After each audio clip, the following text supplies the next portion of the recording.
Okay, so now I'm moving on for the fifth step of the inspection phase, which is to inspect the synchronizer rings. And this is very easy to do. Let's get our gears.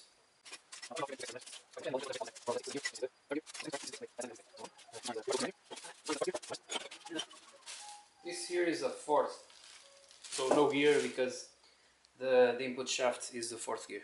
So third gear, let's put them by order. So you get the first gear. It's the biggest one, so it's perhaps also the best for demonstration purposes. Small spring here. Okay. So I'll take the bearing and the race out. And well, this is a synchronizer. See the ring? And this is the gear itself. After coating the gear, the shiny part of the gear, with some oil, you get some gear oil, place it on the shiny part of the gear, like so. Don't need a lot, just to form a coat. Let me pull this up. Okay, so you coat the shiny part with oil.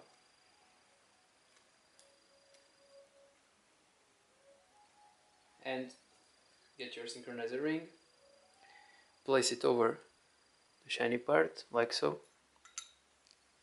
Make sure it's well seated, and then you use strength and try to make it move, like so. Try to make it move. If you cannot make it move, it's good. If it sticks, look, it even stuck to the shiny part. The synchronizer is operational. You don't need to replace it. Thing is, now I'll explain how this works. You see this, that's not flat, has some grooves on the inside. Those grooves are what is spent on the synchronizer ring, or some teeth can be broken, but usually they wear out because of these splines on the inside, these grooves. And if this becomes flat, it no longer breaks against the gear, and you will be having a hard time going through your gears. So that's the thing with the diagnosing synchronizer rings. Do the same for all the gears. I've already done this for my gears, and I have concluded that the synchronizer rings that need replacement are the second and the third ones, second gear and third gear. So those were the ones I bought.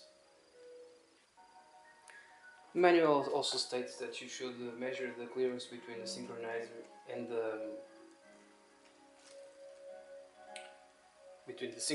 which is the bronze colored ring, and the gear. You should measure the clearance between these two parts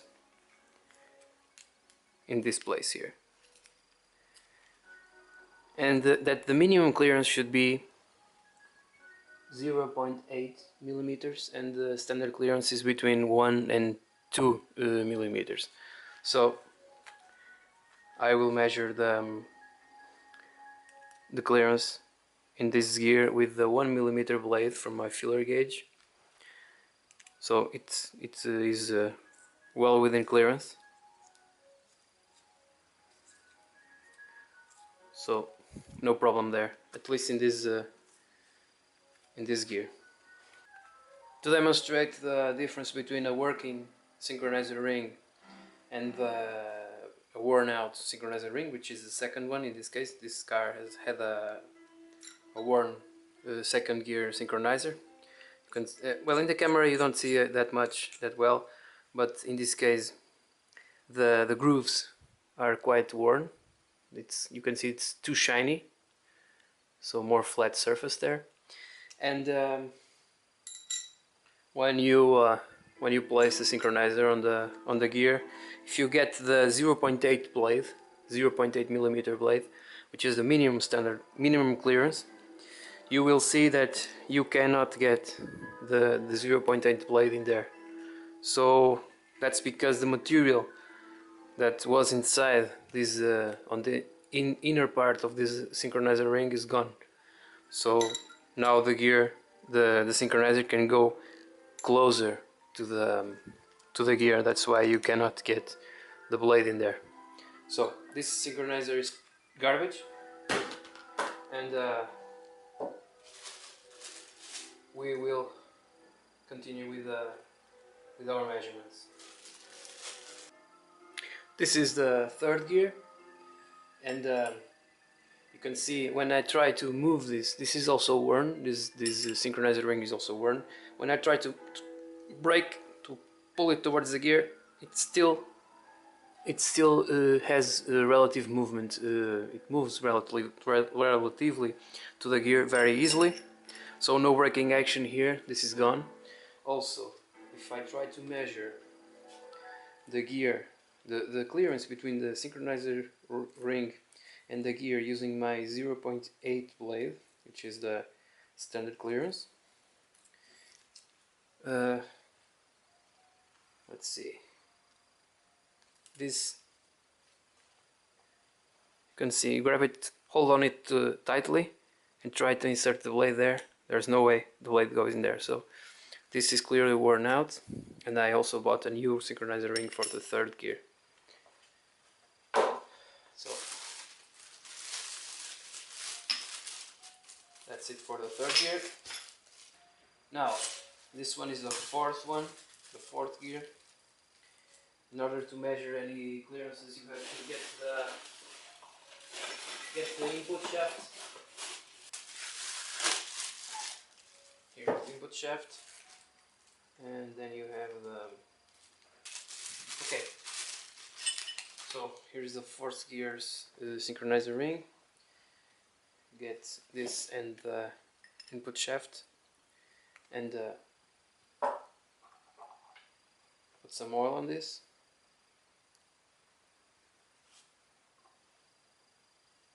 Like so.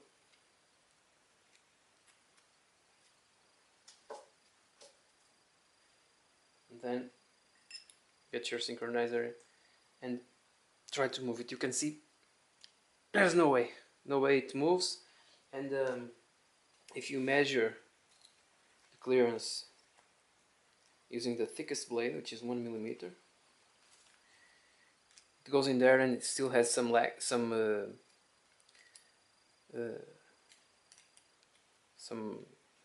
excess, let's say it like this, I don't know the word. So it's some clearance, so it's very well. This synchronizer does not need to be replaced. So that's it for the fourth gear. Now for the fifth gear, which is the last one. Remember, there's no synchronizer in reverse.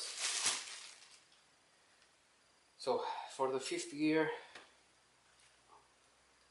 put a drop of oil in here.